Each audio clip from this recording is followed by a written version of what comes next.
तो आज की क्लास में क्वेश्चन नंबर 3 में उन्होंने बोला a diver is able to cut through water in a swimming pool, which property of matter does this observation show. अब बच्चों कोई डाइवर है, कोई तैराक है जो तैराकी करते हैं ना, तैराक है, तो वो स्विमिंग पूल में ऐसा ऐसा पानी को हटाते हुए आगे चलता है। देखा आपने, है ना, आपने भी स्विमिंग करी होगी तो पता होगा, ऐसा ऐसा पानी को हटाते हैं। अच्छा बच्चों एक बात बताओ, आपको पता है कि मैटर के 3 स्टेट होते हैं, सॉलिड, लिक्विड और गैस, ठीक है ना। अब वाटर को जब आप रेफ्रिजरेटर में रख देते हो, उसका टेम्परेचर जब डाउन हो जाता है तो आइस बन जाता है। तो सोचो अगर हम डाइवर से बोलें जो तैराक है, हम बोले एक काम करो, बर्फ की हमने इतनी बड़ी सी ये क्यूबॉइडल शेप की सिल्ली रख दी है, इसमें तैर के दिखाओ। उसमें भी तो वाटर के ही पार्टिकल्स हैं। सुन लीजिए बच्चों, देखिए जरा, ये आइस है, ठीक है ना, ये आइस है, ये देखिए ये आइस का एक स्लैब है, ठीक है ना, ये बर्फ का एक टुकड़ा है बड़ा सा, ठीक है ना। और यहाँ पे देखिए ऐसा स्विमिंग पूल में ये पानी भरा हुआ है, ये स्विमिंग पूल है, ठीक है ना। इसमें जब डाइवर जाता है तो ये पानी को ऐसा पीछे हटाते हटाते आगे बढ़ जाता है। लेकिन हम उसको बोले कि भाई आप आइस में ऐसा करके दिखाओ आइस को भाई ध्यान से चेक करो, ये जो वाटर है, सॉरी ये जो, हाँ लिक्विड फॉर्म में वाटर है, यहाँ स्विमिंग पूल में लिक्विड फॉर्म में क्या है, लिक्विड फॉर्म में वाटर है ना। वाटर कौन से फॉर्म में, यहाँ पर लिक्विड फॉर्म में, ठीक है ना। और यहाँ पर वाटर कौन से फॉर्म में, सॉलिड फॉर्म में, है ना। ये आइस है, बर्फ देखा होगा सबने, ठीक है ना। क्या डिफरेंस है बच्चों, दोनों में क्या डिफरेंस है बताइए। देखिए आइस एक सॉलिड स्टेट ऑफ मैटर है, ठीक है ना। सुनो, आइस भी जिन पार्टिकल से मिलके बना हुआ है ना बच्चों, उन्हीं पार्टिकल से मिलके ये वाटर भी बना हुआ है, ठीक है ना। कौन से पार्टिकल होते हैं सर, अभी आप एटम्स एंड मॉलिक्यूल्स पढ़ोगे, बट उससे पहले मैं आपको बता दूं कि बच्चों समथिंग इज कॉल्ड मॉलिक्यूल, ठीक है। जो मैटर का आपका स्मॉलेस्ट यूनिट होगा वो एटम होगा, और बहुत सारे 2 या 2 से ज्यादा एटम के कॉम्बिनेशन से मॉलिक्यूल बनता है, ठीक है ना। तो वाटर का मैं मॉलिक्यूल का आपको फॉर्मूला बता देता हूं, ठीक है, इसको दिल पे मत लेना, बस सीखते चलो धीरे धीरे। वाटर का मॉलिक्यूल का जो फॉर्मूला होता है वो होता है H2O। ये वाटर का एक मॉलिक्यूल है बच्चों, ये वाटर का एक मॉलिक्यूल है। इसको केमिस्ट्री में कैसे लिखा जाता है, H2O। कोई पूछे H2O क्या है, तो वाटर का ये 1 मॉलिक्यूल है। कोई पूछेगा कैसे बना हुआ है, तो आप बोलोगे देखो हाइड्रोजन के 2 एटम है इसमें और ऑक्सीजन का 1 एटम है। H का मतलब हाइड्रोजन, ठीक है, हाइड्रोजन के 2 एटम है, ऑक्सीजन का 1 एटम मिलकर क्या बना रहा है, वाटर का एक मॉलिक्यूल बना रहा है, ठीक है। तो अब ये बस हमने बच्चों मॉलिक्यूलर फॉर्मूला लिखा है वाटर का। ऐसे बहुत सारे मॉलिक्यूल्स हैं, देखिए यहाँ पर, ये देखिए बहुत सारे ऐसे मॉलिक्यूल्स हैं, और हर एक मॉलिक्यूल की कैरेक्टरिस्टिक क्या है कि वो हाइड्रोजन के 2 एटम और ऑक्सीजन के 1 एटम से मिलकर बना हुआ है। आइस जो बर्फ है बच्चों, उसमें भी वाटर के ही मॉलिक्यूल्स हैं, उसमें भी क्या है, वाटर के ही मॉलिक्यूल्स हैं, ये देखिए। तो क्या डिफरेंस है, तो डिफरेंस ये है कि जब आइस बनती है ना तो क्या होता है, वाटर को आप ले जाते हो रेफ्रिजरेटर में ऐसा रखते हो, मतलब उसका टेम्परेचर आप डाउन करते हो। टेम्परेचर डाउन करने का मतलब होता है ना, उसमें से हीट निकाल रहे हो, ऐसा बाहर हीट निकाल रहे हो। कौन निकालता है, रेफ्रिजरेटर निकालता है, आप नहीं निकालते हो, ठीक है ना। उसका टेम्परेचर लो करने का मतलब है कि आप उसमें से हीट कॉन्टेंट क्या कर रहे हो, हीट क्या है, एनर्जी है, ठीक है ना। आप उसमें से एनर्जी एक्सट्रैक्ट कर रहे हो, वो रेफ्रिजरेटर का मैकेनिज्म है, क्लास 11th में पढ़ोगे, ज्यादा टेंशन नहीं लो।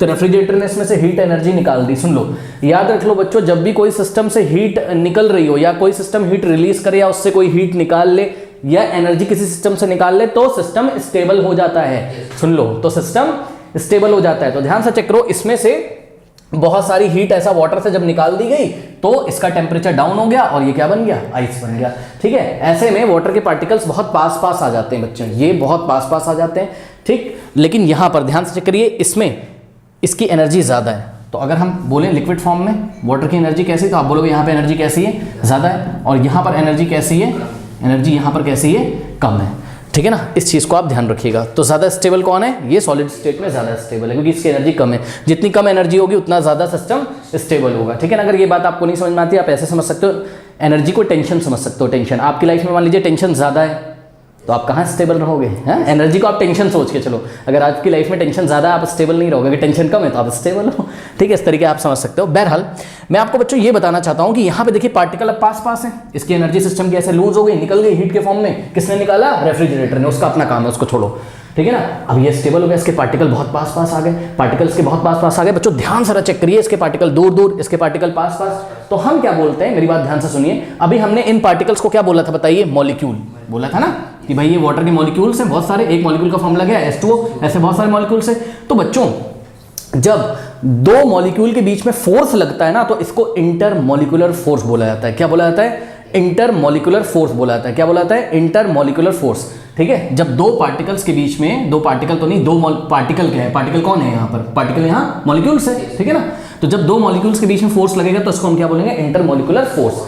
अब आप बच्चों थोड़ा सा खुद दिमाग लगा के बताइए, यहाँ पर इंटरमॉलिक्यूलर फोर्स ज्यादा है या यहाँ पर ज्यादा है, आइस में, ये सॉलिड में इंटरमॉलिक्यूलर फोर्स ज्यादा है। भाई ये पार्टिकल्स ने एक दूसरे को ऐसा खींच के रखा हुआ है तभी तो बंधे हुए हैं, ठीक है। तो यहां पर इंटरमॉलिक्यूलर फोर्स कैसा है, ज्यादा है। तो आइस में क्या है, इंटरमॉलिक्यूलर फोर्स कैसा है बताइए, यहां ज्यादा है। और यहां पर मैं शॉर्ट में लिख रहा हूं, इंटरमॉलिक्यूलर फोर्स को मैं IM लिख दे रहा हूं, इंटरमॉलिक्यूलर फोर्स यहां पर कैसा है, कम है, ठीक है।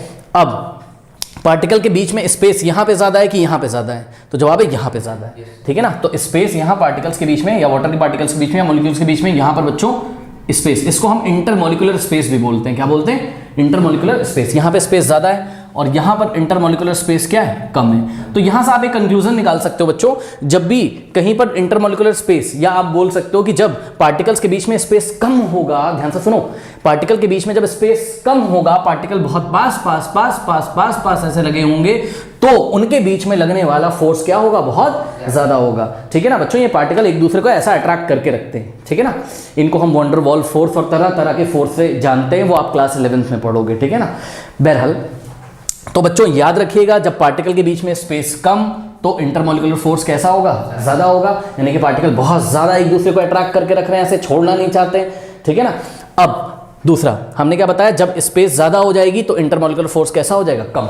जब पार्टिकल दूर दूर होंगे, स्पेस ज्यादा हो जाएगी तो इंटरमॉलिक्यूलर फोर्स कैसा होगा, कम हो जाएगा, ठीक है ना। अब एक बात बताओ बच्चों, डाइवर जब आता है तो वो क्या करता है, डाइवर ऐसा जब पानी को हटाता है, ऐसा पानी को हटाता है, तो ध्यान से चेक करिए बच्चों, वो आइस को इसलिए नहीं हटा पाता है क्योंकि आइस के पार्टिकल एक दूसरे को पकड़ के रखे हैं ऐसे, उसमें इंटरमॉलिक्यूलर फोर्स बहुत ज्यादा, आप हटा ही नहीं पाओगे। या तो आप इतना ज्यादा फोर्स लगा दो कि वो एक दूसरे को छोड़ दें। आपने कभी आइस को तोड़ते हुए देखा है, ऐसा हैमर लेता है और ये बहुत तेजी से ऐसा मारता है, ठीक है ना। तो वो जो फोर्स होता है, वो हैमर का जो फोर्स होता है, तोड़े का जो फोर्स होता है, वो कहीं ना कहीं क्या करता है, कुछ जगह के फोर्स को क्या करता है, वीक कर देता है, ठीक है। तो आप देखते हो ना, सारी बर्फ तो टूट नहीं आती, कहीं कहीं से टूटती है, तो जहां जहां उस फोर्स का इफेक्ट होता है वहां से वो टूट जाती है, सही है ना। या तो अगर आइस में किसी को तैरना हो ऐसे, या तो भाई उसके पास इतना ज्यादा फोर्स हो कि वो ऐसा हाथ लगाए और ऐसा हटा दे पार्टिकल्स को, तब तो वो आइस में भी तैर सकता होगा, सोचो जरा, है ना। लेकिन आइस में इंटरमॉलिक्यूलर फोर्स इतना ज्यादा है कि उसको ओवरकम करना डाइवर के बस की बात नहीं है। बट जो वाटर के पार्टिकल यहाँ पे भी, लेकिन यहाँ लिक्विड स्टेट में, यानी कि दूर दूर यहाँ सॉलिड स्टेट में, तो जब सॉलिड स्टेट में आ जाए तो इंटरमॉलिक्यूलर फोर्स को ओवरकम करना उसके बस की बात नहीं है, ठीक है। लिक्विड में इंटरमॉलिक्यूलर फोर्स कैसा है बताइए, कम है। क्यों, क्योंकि पार्टिकल के बीच का स्पेस कैसा है, ज्यादा है, तो आराम से वो इन पार्टिकल के बीच में लगने वाले फोर्स को ओवरकम कर देगा, अपना फोर्स लगाएगा ऐसे, और डाइवर के द्वारा लगाया गया फोर्स इन पार्टिकल के बीच में मौजूद इंटरमॉलिक्यूलर फोर्स से ज्यादा होगा। तो किसका फोर्स ज्यादा पड़ जाएगा यहाँ पर, डाइवर का। ऐसा हटाएगा, ऐसा हटाएगा, ऐसा हटाएगा, आगे बढ़ता चला जाएगा। बात समझ में आई कि नहीं। वो आगे बढ़ने की ट्रिक्स होती हैं जो भी आप लोग को वो ट्रेनिंग दी जाती है स्विमिंग वगैरह में। तो अब इस क्वेश्चन को इन्होंने हमसे पूछा क्या है, कह रहा है कि diver able to cut through water in a swimming pool, which property of matter does this observation show. ठीक है, ये जो ऑब्जर्वेशन आपने देखी कि भाई डाइवर ऐसा पानी को ऐसा काटता हुआ थ्रू द वाटर आगे बढ़ता चला जाता है, ठीक है। तो यहां से आपको बच्चों मैटर की कौन सी ऑब्जर्वेशन पता चलती है, ठीक है ना। तो हमें मैटर की ऑब्जर्वेशन कौन सी पता चलती है, चेक कर लो। यहाँ मैटर कौन है बताओ, वाटर। मैटर कौन है यहाँ, वाटर। तो मैटर की क्या ऑब्जर्वेशन हमें पता चलती है, यहाँ मैटर की ऑब्जर्वेशन हमें पता चलती है कि इनके पार्टिकल्स के बीच में क्या होता है, स्पेस होता है, ठीक है ना। और क्लास में भी आपने पढ़ा है कि सॉलिड में स्पेस सबसे कम होता है, लिक्विड में उससे ज़्यादा, और गैसेस के पार्टिकल तो और दूर दूर। अगर इसी पानी को हम गर्म कर दें तो सोचो, ये देखो ये पार्टिकल ऐसा और दूर दूर हो जाएंगे ना वाटर के, ये गैसेस स्टेट में आ गए तो इंटरमॉलिक्यूलर स्पेस जो होगा वो क्या हो जाएगा, और बढ़ जाएगा, स्पेस बढ़ जाएगा और फोर्स और घट जाएगा, ठीक है ना। तो यहाँ से हमें पता चलता है क्या कि जो मैटर है हमारा वाटर, यहाँ पे जो स्पेस बिटवीन द पार्टिकल है वो थोड़ी सी ज़्यादा है, क्योंकि वाटर यहाँ लिक्विड स्टेट में, और इंटरमॉलिक्यूलर फोर्स यानी कि पार्टिकल के बीच में जो फोर्स लग रहा है वो कैसा है, थोड़ा सा कम है ना, रादर देन अगर इसी वाटर को हम सॉलिड फॉर्म यानी कि आइस में ले आए तो उसके। तो बस डाइवर जब फोर्स लगाएगा तो ये फोर्स ओवर कम हो जाएगा और वो आगे निकलता चला जाएगा। तो ऑब्जर्वेशन लिख दीजिए। आइए मैं बताता हूँ आपको क्या लिखना है एग्जाम में, ठीक है ना। तो फर्स्ट पॉइंट, सेकंड पॉइंट, ये दोनों पॉइंट आपको एग्जाम में लिखने हैं। फर्स्ट पॉइंट में आप लिखोगे दिस शोज, ये जो भी एक्टिविटी हो रही है, this shows that the particles of matter, matter कौन है यहाँ, water, this shows that the particle of matter have space between them, ठीक है। पार्टिकल्स के पास क्या होता है, पार्टिकल के बीच में क्या होता है, स्पेस। अब ये बात ये कैसे एक्सप्लेन कर रहा है, बात समझो बच्चों। ऐसा नहीं कि पूरा मैटर किसी एक ही चीज से मिलकर बना हुआ है, मतलब समझो मैं क्या कहना चाहता हूं।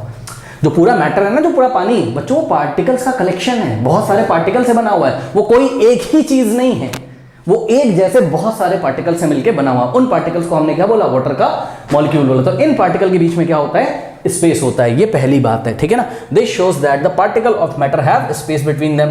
दूसरा पॉइंट देखिए, the intermolecular force of attraction between liquid particle are not very strong. बिल्कुल सही है, देखिए ध्यान से करो बच्चों, the intermolecular forces of attraction, ठीक है, इंटरमोलिकुलर फोर्सेस ऑफ अट्रैक्शन जो होते हैं पार्टिकल्स के बीच में between the liquid particles are not very strong, ये ज्यादा स्ट्रॉन्ग इंटरमोलिकुलर फोर्स नहीं होते हैं। Hence, the diverse force is enough to overcome these force of attraction। तो डाइवर का जो फोर्स होता है, डाइवर जो फोर्स लगाता है वो इन सारे फोर्सेस को, किन सारे फोर्सेस को, जो वाटर के मॉलिक्यूल के बीच में इंटरमोलिकुलर फोर्स है, इसको ओवरकम कर देता है और इस तरीके से आराम से वो पानी को काटता हुआ ऐसा आगे निकल जाता है, ठीक है ना। फिर लास्ट में ये बात लिखनी हो तो लिख दीजिए, नहीं लिखनी हो तो नहीं लिखिए, ठीक है ना। बट ये दोनों ऑब्जर्वेशन लिखनी बहुत जरूरी एग्जाम में, ठीक है ना। तो हमने फाइनली एक बात बोल दी, हमने क्या बोला, so a diver will pass through water if there is the availability of space between the particle, ठीक है ना। तो डाइवर बच्चों पानी से तभी पास करेगा, पानी के थ्रू तभी पास करेगा जब पार्टिकल्स के बीच में क्या हो, availability of space. Space available नहीं होगा अगर वो किसी एक ही चीज से मिलकर बना होगा, स्पेस ही नहीं है, या तो एक ही चीज से मिलकर बना हो या तो पार्टिकल के बीच में स्पेस ही ना हो, तो ऐसा पॉसिबल नहीं। जैसे कि आप आइस को देखो, आइस में से नहीं निकल पाता कि वो स्पेस नहीं है ना।